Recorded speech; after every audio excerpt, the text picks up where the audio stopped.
If you are isolating from people and you are doing this chronically and you get upset when people are trying to show that they care for you, maybe they don't understand, maybe they want to talk to you about it, and you just start to get irritable and pissed off and just try to isolate harder, high performers don't sabotage themselves loudly. It happens quietly, gradually, and in patterns that they've learned to call normal. In this video, I want to break down the 3 most common quiet forms of self-sabotage in high-risk professions, why they develop, and how to interrupt them before they damage your identity, your relationships, and your performance. Hey everyone, Dr. Greg here with another video where we're going to talk a bit about the hidden ways high performers self-sabotage. So let's start with where sabotage really begins, because it almost never starts with behavior. It starts with the nervous system. So starting off with that quiet sabotage, avoidance. I cannot tell you the number of times that avoidance has sabotaged people in ways that they don't necessarily understand.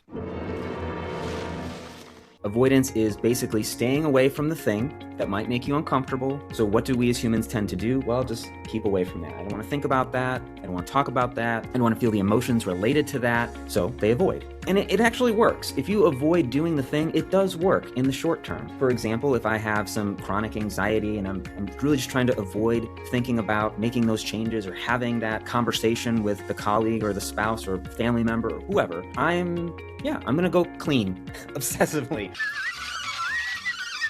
And it's going to feel good because, hey, I have a task, I just checked it off my list. Sounds great. That didn't solve the problem. If anything, it just made it worse because now it's growing and festering and you're going to be stuck. This thing is going to take over your life and you're not really going to be able to move past it if you continue to avoid. So again, avoidance, you might think it works, and it does in the short term, but not in the long term. So how do you know that you're avoiding? Well, listen, it's not, hey, I just want to take a step back. I just need a moment and maybe spend a night in because I just want to recharge my battery. That's not avoidance. Avoidance is when there's a thing to do that's uncomfortable. You know you probably could do that thing to feel better, but because it's scary, because there's some fear involved. I'm not even necessarily saying like terror panic at a 10 out of 10. It could just be that fear discomfort at like a 3 out of 10 or a 4 out of 10. Then you step away from it. Then all of a sudden, well, I don't want to do that thing. I'm going to do everything else that I can rather than do that thing. But again, the problem is that 3 is going to start to become a 4, is going to start to become a 5, and it just gets blown up in your head. And now you might be in that 7, 8, 9, 10 range. So like I said, taking some time away from a situation,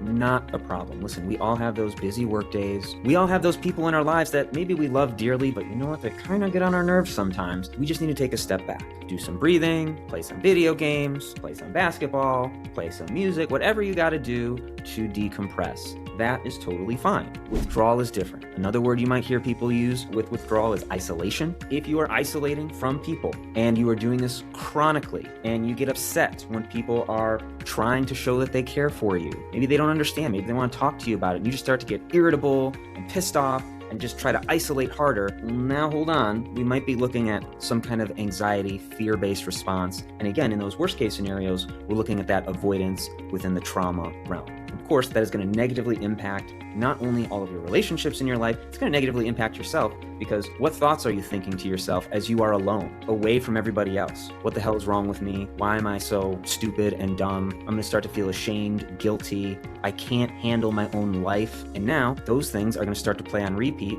And whereas before, if you weren't avoiding, they might have been at a 2, 3, 4. Now they're getting louder and louder and louder, and life can feel overwhelming at that point. Now, I hear you out there in internet land. You might be saying, but Greg, I love to be alone. In fact, that's where I recharge my social battery. And I need that so that I can be more present with other people. Again, I'm not saying you can't have alone time, especially for introverts out there. You absolutely need that alone time because that's how you start to feel better, you recharge your social battery.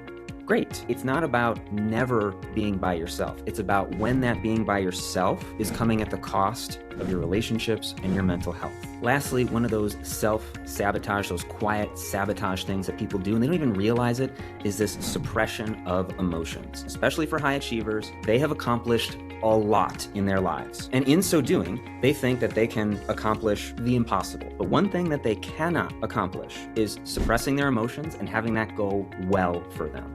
Because the reality is this: we are made up of 2 main components. We have our emotion side and we have our logic side. And we need both in order to function well effectively in society. So if you are going to tell me, okay, well, I'm the boss of a company and my emotions can potentially be seen as dangerous, especially if it's a very large corporation and you have a lot of shareholders and board of trustees and all this. So I need to make sure that I'm shoving my emotions down, I'm not listening to them, and I am just Mr. Robot, or in this case, I'm going to be Spock. That is an outstandingly stupid idea. And just not talk about my emotions whatsoever. That might work on some level when it comes to people looking at you with confidence.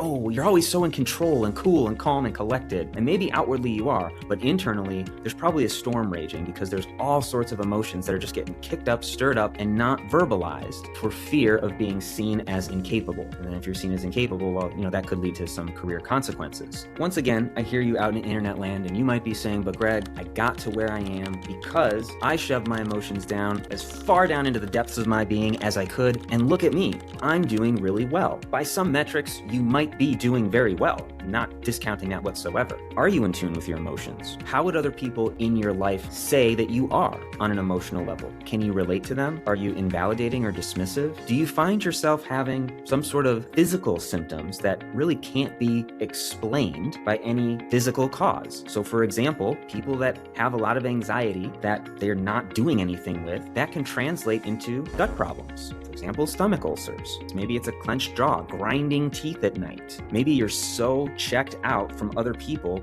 at the end of the workday that you're like, I don't want to socialize, I just want to stay in my little bubble and stare at a wall. But I'm doing really well because I'm a CEO of a company. Yeah, financially, job-wise, yes. Emotionally, not so much. So remember, self-sabotage doesn't always have to look so dramatic.